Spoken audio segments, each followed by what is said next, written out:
তেসরা জানুয়ারি 2026 ভেনেজুয়েলার রাজধানী কারাকাসের প্রেসিডেন্সিয়াল প্যালেসে যখন গভীর নিস্তব্ধতা, ঠিক তখনই আকাশ চিরে নামল মার্কিন ডেল্টা ফোর্সের কমান্ডোরা। চোখের পলকে নিজ শয়ন কক্ষ থেকে অনেকটা টেনে হিঁচড়ে বের করে আনা হলো প্রেসিডেন্ট নিকোলাস মাদুরোকে। এই অবিশ্বাস্য অপহরণের কয়েক ঘন্টার মধ্যে বিশ্ব দেখল ল্যাটিন আমেরিকার এক দাপুটে শাসক আজ নিউ ইয়র্কের আদালতের কাঠগড়ায় ড্রাগ পাচারের আসামি। কিন্তু এই ঘটনার পর রাশিয়ার সোশ্যাল মিডিয়ার একটি মিম বা ব্যঙ্গাত্মক ছবি ভাইরাল হয়ে পড়েছে। সেখানে ভ্লাদিমির পুতিনের একটি বিখ্যাত উক্তি লেখা, we don't give up on our own. আর সেই উক্তির পাশেই সারিবদ্ধভাবে সাজানো রয়েছে লিবিয়ার গাদ্দাফি, ইউক্রেনের ইয়ানুকোভিচ, সিরিয়ার বাশার আল আসাদ এবং সবশেষে নিকোলাস মাদুরোর ছবি, যারা প্রত্যেকে একসময় মস্কোর প্রধান মিত্র ছিলেন। কিন্তু চূড়ান্ত বিপদে পুতিন তাদের কাউকে রক্ষা করেননি। মাদুরো অপহরণের পর পুতিনের এই রহস্যময় নীরবতা কি তবে কোনো বড় ধরনের ভূরাজনৈতিক ট্রেড অফ বা গোপন সমঝোতার ফসল? তাই জানার চেষ্টা করব আদ্যপান্তর আজকের পর্বে।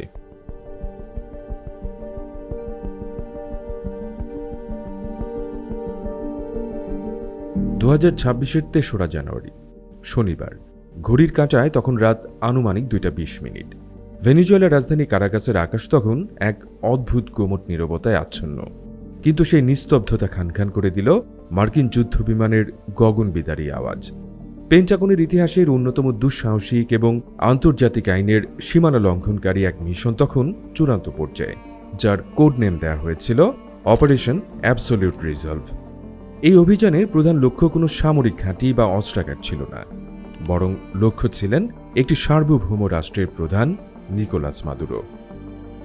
অভিযানের শুরুতেই মার্কিন বাহিনী অত্যন্ত সূক্ষ্মভাবে ভেনেজুয়েলার প্রতিরক্ষা বলয়কে অকেজো করে দেয়।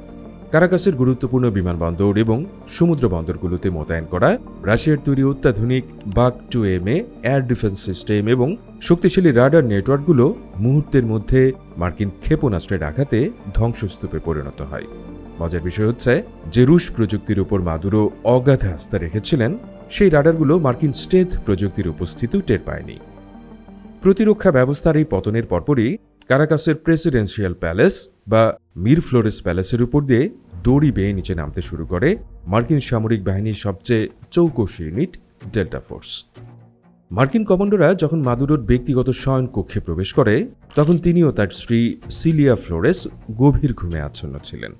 কোনো ধরনের আত্মপক্ষ সমর্থনের সুযোগ না দিয়ে অনেকটা সিনেমেটিক কায়দায় তাদের সেখান থেকে টেনে হিঁচড়ে বের করে আনা হয়। ভেনেজুয়েলার এলিট প্রেসিডেন্সিয়াল গার্ড বাহিনী কিছু বুঝে ওঠার আগেই পুরো এলাকাটি মার্কিন নিয়ন্ত্রণে চলে যায়। কয়েক মিনিটের মধ্যে মাদুরোকে একটি সামরিক হেলিকপ্টারে তুলে নিয়ে যাওয়া হয় সাগরে অপেক্ষমান মার্কিন যুদ্ধজাহাজ ইউএসএস আইওজিমার ডেকে। সোশ্যাল মিডিয়ায় ছড়িয়ে পড়া একটি ছবিতে দেখা যায় একসময়ের দাপুটে সমাজতান্ত্রিক নেতা মাদুরো চোখ বাঁধা অবস্থায় জাহাজের মেঝেতে বসে আছেন, যা ছিল ল্যাটিন আমেরিকার রাজনীতির ইতিহাসে এক নজিরবিহীন দৃশ্য। পরদিন অর্থাৎ 4ঠা জানুয়ারি মাদুরোকে নিয়ে মার্কিন সামরিক বিমানটি অবতরণ করে নিউ ইয়র্কের স্টুয়ার্ট এয়ার ন্যাশনাল গার্ড বেসে। সেখান থেকে কড়া পাহারায় তাকে নিয়ে যাওয়া হয় ম্যানহাটনের ফেডারেল ডিটেনশন সেন্টারে। 5ই জানুয়ারি যখন তাকে আদালতের কাঠগড়ায় দাঁড় করানো হয়, তখন পুরো পৃথিবীর চোখ ছিল সেই কক্ষের দিকে। চিরচেনা স্যুটটাই ছেড়ে মাদুরোর গায়ে তখন নীল রঙের কয়েদি পোশাক। প্রসিকিউটরদের দীর্ঘ অভিযোগপত্রের পাতায় পাতায় উঠে আসে মাদুরোর বিরুদ্ধে 20 বছরেরও বেশি সময় ধরে চলা মাদক পাচার এবং নার্কো টেরোরিজমের ইতিহাস। মার্কিন বিচার বিভাগের দাবি, মাদুরো কলম্বিয়ার কুখ্যাত বিদ্রোহী গোষ্ঠী ফার্কের সাথে একটি কার্টেল বা চক্র গঠন করে যুক্তরাষ্ট্রে প্রতি বছর টন টন কোকেন পাচার করতেন এবং এই অবৈধ অর্থের মাধ্যমেই তিনি নিজের ক্ষমতা টিকিয়ে রেখেছিলেন। তবে আদালতের সেই রুদ্ধদ্বার কক্ষে মাদুরো এক অভাবনীয় আইনি চাল চালেন।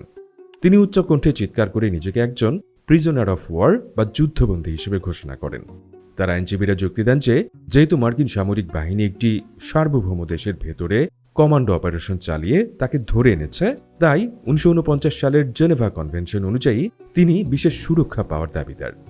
মাদুরোর এই দাবির পেছনে একটি গভীর কৌশল ছিল।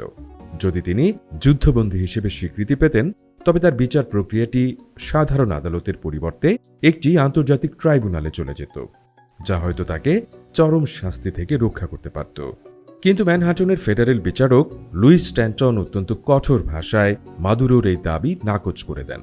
বিচারক সাব জানিয়ে দেন, মাদুরোকে কোনো নিয়মিত সামরিক লড়াইয়ের ময়দান থেকে আটক করা হয়নি, বরং তাকে গ্রেফতার করা হয়েছে একজন আন্তর্জাতিক অপরাধী হিসেবে।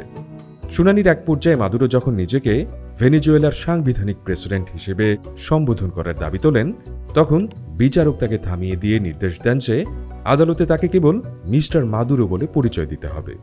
বিচারকের এই মন্তব্যটি ছিল মাদুরোর রাজনৈতিক অস্তিত্বের উপর এক চরম আঘাত। এরই মধ্যেই পুরো অপহরণ বা এক্সট্রাকশন মিশনটি নিয়ে বিশ্বজুড়ে তৈরি হয়েছে তীব্র মতভেদ।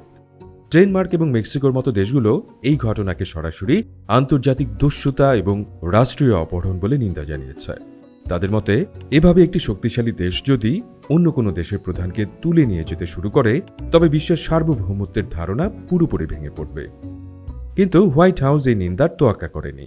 প্রেসিডেন্ট ডোনাল্ড ট্রাম্প এক ঘোষণায় স্পষ্ট করে দিয়েছেন যে ভেনেজুয়েলার বিশাল তেলের খনি সমৃদ্ধ ভূখণ্ড এখন থেকে সরাসরি মার্কিন যুক্তরাষ্ট্র রান বা পরিচালনা করবে।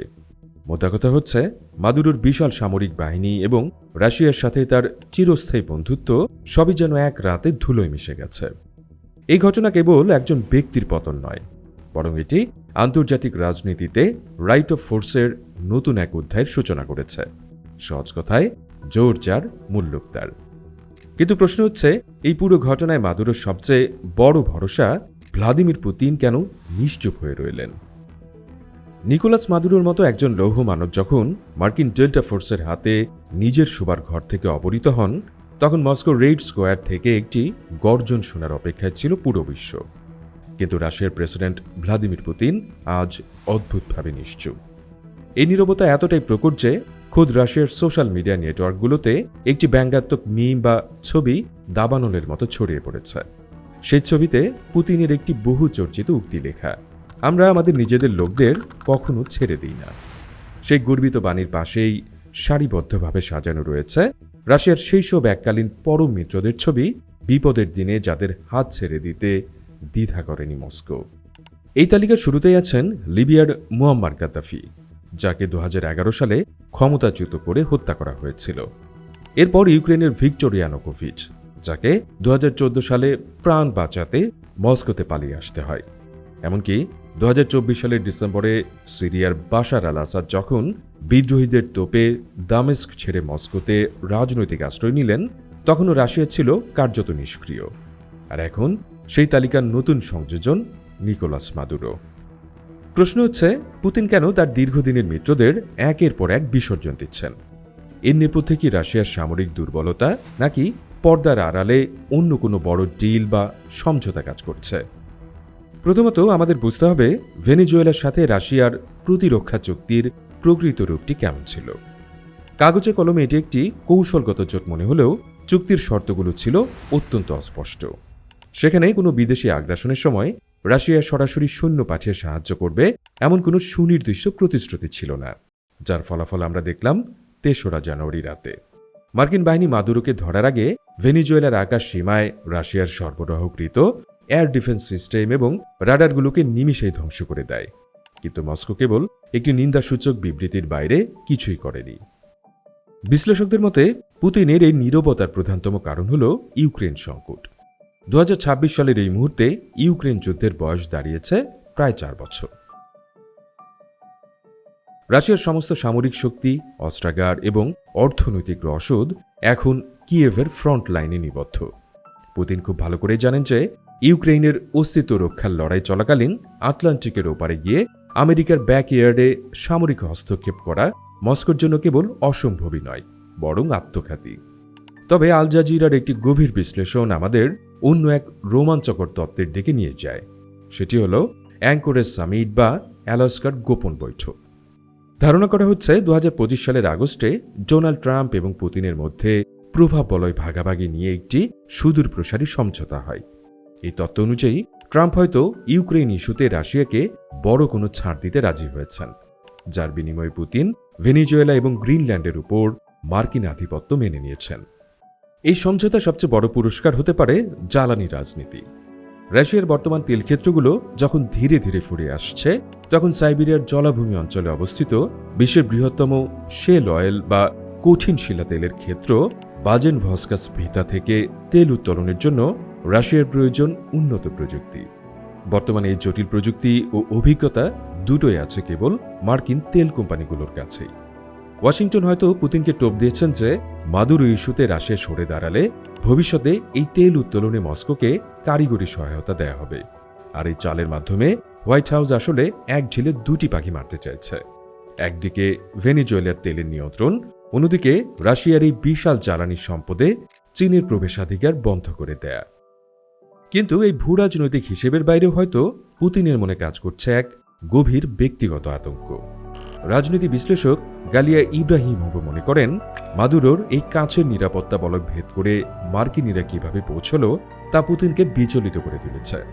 মাদুরোর অত্যন্ত ঘনিষ্ঠ কোনো ব্যক্তি যে তথ্য ফাঁস করেছে বা লিক দিয়েছে তা এখন দিনের আলোর মতো পরিষ্কার। সবসময় নিজেকে শত্রু বেষ্টিত মনে করা পুতিন এখন আরও বেশি প্যারানয়েড বা আতঙ্কিত হয়ে পড়েছেন। তিনি এখন নিজের নিরাপত্তা বহুগুণ বাড়িয়ে দিয়েছেন এবং তার ঘনিষ্ঠ মহলের কাউকেই বিশ্বাস করতে পারছেন না। সবচেয়ে গুরুত্বপূর্ণ বিষয় হল, মাদুরোর এই এক্সট্রাকশন বা তুলে আনার পদ্ধতি পুতিনকে একটি পাল্টা প্রতিশোধমূলক অভিযানের অনুপ্রেরণা দিতে পারে। অনেক গোয়েন্দা সংস্থার আশঙ্কা, পুতিন হয়তো এখন ইউক্রেনের প্রেসিডেন্ট ভলোদিমির জেলেনস্কিকে একই কায়দায় অপহরণ করার বা এক্সট্রাক্ট করার কোনো গোপন ছক আঁকছেন। মজার বিষয় হচ্ছে, পুতিনের এই নীরবতা কেবল মিত্র হারানো নয়, বরং একটি নতুন বিশ্ব ব্যবস্থার সংকেত দিচ্ছে, যেখানে আন্তর্জাতিক আইন বা সার্বভৌমত্বের কোনো স্থান নেই, বরং শক্তির জোরেই সবকিছু নির্ধারিত হয়। বলা যায়, পুতিন এই মুহূর্তে কেবল চোখ বন্ধ করে নেই, বরং তিনি ট্রাম্পের এই আধিপত্যবাদী শাসন বা রাইট অফ ফোর্স নীতিকে পরোক্ষভাবে সমর্থন করছেন, যাতে ভবিষ্যতেও তিনি তার নিজস্ব বলয়ে একই ধরনের সামরিক পদক্ষেপ নিতে পারেন। নিকোলাস মাদুরোকে তার শয়নকক্ষ থেকে মার্কিন ডেল্টা ফোর্সের হাতে তুলে দেওয়ার ঘটনাটি কেবল একটি দেশের অভ্যন্তরীণ বিষয়ে হস্তক্ষেপ নয়, বরং এটি বিশ্ব রাজনীতির দাবার বোর্ডে এক নতুন এবং অত্যন্ত ঝুঁকিপূর্ণ চাল। আন্তর্জাতিক বিশ্লেষকরা মনে করছেন, ডোনাল্ড ট্রাম্পের এই চরমপন্থী পদক্ষেপ আসলে 1823 সালের সেই বিতর্কিত এবং প্রায় বিস্তৃত মনরো ডক্ট্রিনকে আবারও কবরের ভেতর থেকে জ্যান্ত করে তুলেছে। তৎকালীন মার্কিন প্রেসিডেন্ট জেমস মনরো ঘোষণা করেছিলেন যে পশ্চিম গোলার্ধ বা ল্যাটিন আমেরিকার দেশগুলোর উপর কোনো ইউরোপীয় শক্তির নিয়ন্ত্রণ ওয়াশিংটন বরদাস্ত করবে না। 2026 সালে এসে ট্রাম্প যেন সেই একই বার্তা আবারও বিশ্বকে দিলেন। ল্যাটিন আমেরিকা হবে কেবলই আমেরিকার ব্যাকইয়ার্ড, যেখানে রাশিয়া বা চীনের মতো কোনো বহিঃশক্তির খবরদারি চলবে না। কিন্তু এই ঘটনায় সবচেয়ে বড় যে প্রশ্নটি বিশ্ব বিবেকের দরজায় কড়া নাড়ছে, তা হল, সার্বভৌমত্বের ধারণা কি তবে চিরতরে বিলীন হয়ে গেল? আল জাজিরাকে দেয়া সাক্ষাৎকারে লন্ডনের central Asia due diligence think ট্যাঙ্কের প্রধান আলিশার ইলাখ মব একটি রূঢ় সত্য উচ্চারণ করেছেন। তার মতে, ট্রাম্প প্রশাসন বর্তমানে এমন এক নতুন বিশ্ব ব্যবস্থা বা নিউ ওয়ার্ল্ড অর্ডার প্রতিষ্ঠা করছে, যার ভিত্তি আন্তর্জাতিক আইন নয়, বরং শক্তির অগ্রাধিকার বা প্রায়োরিটি অফ ফোর্স। এতদিন পর্যন্ত বিশ্ব রাজনীতির মূল ভিত্তি ছিল সার্বভৌমত্ব, যা একটি স্বাধীন দেশের সীমানাকে রক্ষা করার গ্যারান্টি দিত। কিন্তু মাদুরো অপহরণের মাধ্যমে প্রমাণিত হলো যে যদি কোনো পরাশক্তি চায়, তবে তারা যে কোনো মুহূর্তে যে কোনো দেশের প্রেসিডেন্টকে তার ঘর থেকে তুলে নিয়ে গিয়ে নিজ দেশে বিচার করতে পারে। এটি আন্তর্জাতিক আইনের সেই পুরনো সোভারেনিটি বা সার্বভৌমত্বের ধারণাটিকে আস্তাকুড়েতে ছুঁড়ে ফেলেছে। তবে পুতিনের এই চুপ থাকা তার ইমেজে যে বড় ধরনের আঘাত এনেছে তা অস্বীকার করার উপায় নেই। ল্যাটিন আমেরিকায় রাশিয়ার সবচেয়ে বিশ্বস্ত এবং কয়েক দশকের পুরনো মিত্রকে যখন মার্কিন কমান্ডোরা তুলে নিয়ে যায়, তখন মস্কোর মিত্রদের মনে এক গভীর আস্থার সংকট তৈরি হয়।